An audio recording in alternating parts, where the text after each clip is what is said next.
Good morning, dear students. In the previous video, in lesson number 15, prepositions and their correct use, we discussed prepositions of spatial relationship, prepositions of time, and prepositions of direction. Today in this video, we are going to discuss some other uses of prepositions. This topic is given on page number 108 of your grammar book. Start करते हैं. Number 1, for. For का कहाँ use होता है बेटा? To show purpose. Purpose show करने के लिए फॉर का यूज होता है. For example, he went out for a walk. वह वॉक के लिए बाहर गया. पीरियड ऑफ टाइम को शो करने के लिए भी फॉर का यूज होता है. We waited for 3 hours. हमने 3 hours तक वेट किया. फॉर कुछ एक्सप्रेशंस के साथ भी यूज होता है, like for the last time, for good, for the time being. For the time being means थोड़े समय के लिए. Second is about. About can be use to suggest the subject of a conversation. किसी topic के बारे में जब हम बात कर रहे हैं तो अबाउट का यूज करते हैं, जैसे बुक के बारे में, पर्सन के बारे में. ठीक है. Example, he told us about his family background. उसने हमें अपने फैमिली बैकग्राउंड के बारे में बताया. अबाउट का और कहाँ यूज होता है? कोई काम होने वाला है तब भी हम अबाउट का यूज करते हैं. For example, the train is about to leave. Train चलने ही वाली है. Next, third number, at. At का यूज कुछ एक्सप्रेशंस के साथ यूज होता है, जैसे at school, at last, at a loss of words and at all cost. Next, by. By का यूज कहाँ होता है? By can be use to suggest the person और थिंग दैट डिड समथिंग. किसी पर्सन के द्वारा जब कोई काम किया जाता है तब हम बाय का यूज करते हैं उसको बताने के लिए. For example, I saw a beautiful painting by Jatin Das. मैंने जतिन दास के द्वारा बनाई गई ब्यूटीफुल पेंटिंग देखी. और बाय का कहाँ यूज होता है? कुछ एक्सप्रेशंस में हम लोग बाय का यूज करते हैं, जैसे by mistake, by chance. I met her by chance. मैं उससे बाय चांस ही मिला. ठीक है. 1 by 1, एक एक करके, step by step, day by day, यहाँ पे हम लोग बाय का यूज कर रहे हैं.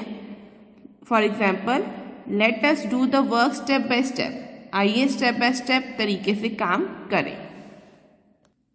नेक्स्ट बेटा number 5, from. From can be use to suggest the source of something. किसी चीज का सोर्स बताने के लिए वहाँ हम फ्रॉम का यूज करते हैं. For example, paper is made from trees. Paper trees से बनता है. और कुछ एक्सप्रेशंस जैसे कि from morning till night, from day to day, from bed to worse. ठीक है. यहाँ पे भी हम फ्रॉम का यूज करते हैं. For example, mother works from morning till night. Mother morning से नाइट तक वर्क करती है. इन. आगे इन का यूज कहाँ आता है? To suggest the interior of anything.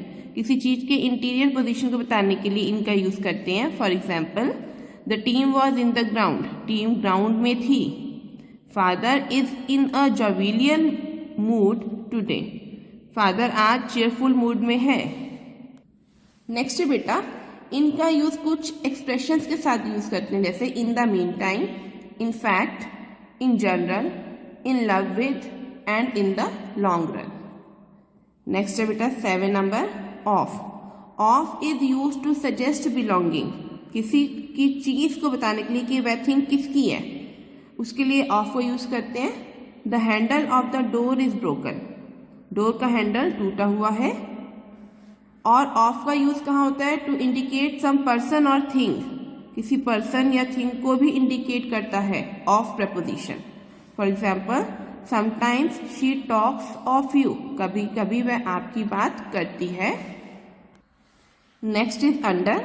Under का यूज कुछ एक्सप्रेशंस के साथ होता है, जैसे under treatment, under repair, under the impression and under control. For example, the class is under control. Class control में है. Next is on. On can be use to suggest the idea of resting on something. जब कोई thing किसी के ऊपर पड़ी होती है तब ऑन का यूज करते हैं. और राइटिंग अबाउट अ टॉपिक. और किसी टॉपिक के बारे में जब लिखते हैं तब भी हम ऑन का यूज करते हैं. For example, I wrote an article on value of books, मैंने वैल्यू ऑफ बुक्स पर एक आर्टिकल लिखा। नेक्स्ट विद का यूज कहाँ होता है? With names of things we use to do some work.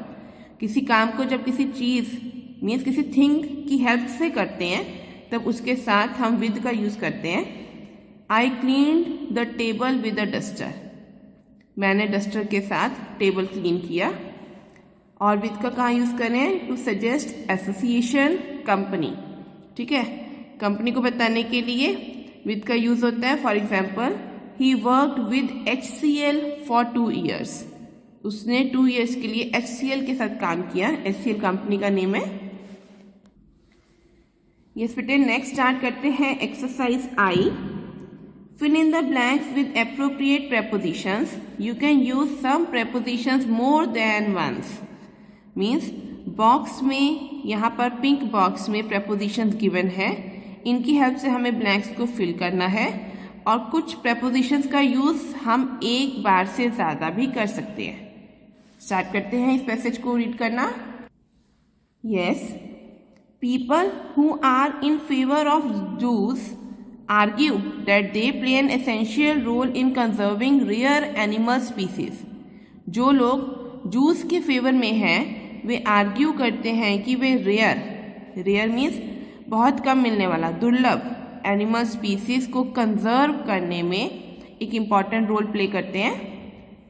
Conservationists estimate that at least 1,000 species of animals have been threatened during the last 20 years. बेटे, जो person environment को protect करने में active part लेते हैं उनको हम लोग बोलते हैं कंजर्वेशनिस्ट, ठीक है। तो इस लाइन का मीनिंग है कंजर्वेशनिस्ट का अनुमान है कि लास्ट 20 years के दौरान एनिमल्स की कम से कम 1,000 स्पीसीज को खतरा हुआ है। Next, zoos have developed programmes designed for preserving endangered species existing in the world. Zoos ने वर्ल्ड में प्रेजेंट एंडेंजर्ड स्पीसीज को बचाने के लिए बनाए गए प्रोग्राम्स को डेवलप किया है। This involves looking after them well and breeding them in captivity before reintroducing them into their natural habitat among wild animals in lush green surroundings. इस प्रोग्राम में क्या है? इसमें लश ग्रीन सराउंडिंग मीन्स हरे भरे surroundings में wild animals के बीच natural habitat में उन्हें फिर से री इंट्रोड्यूस करने से पहले उनकी अच्छे तरीके से देखभाल करना और कैद में मीन्स बंद एरिया में कैप्टिविटी में यंग वंस प्रोड्यूस करना, ये सब काम इन प्रोग्राम्स के अंडर आते हैं। Jews do cooperate with each other for the success of the programmes. Jews अपने प्रोग्राम्स की सक्सेस के लिए एक दूसरे को कोऑपरेट करते हैं। बेटा, I hope you have understood this exercise. Now next page, omission of prepositions. Prepositions कहाँ कहाँ यूज नहीं होती? Prepositions are occasionally omitted. Number 1, when certain expressions are used. कुछ एक्सप्रेशंस के साथ प्रेपोजिशंस का यूज नहीं होता।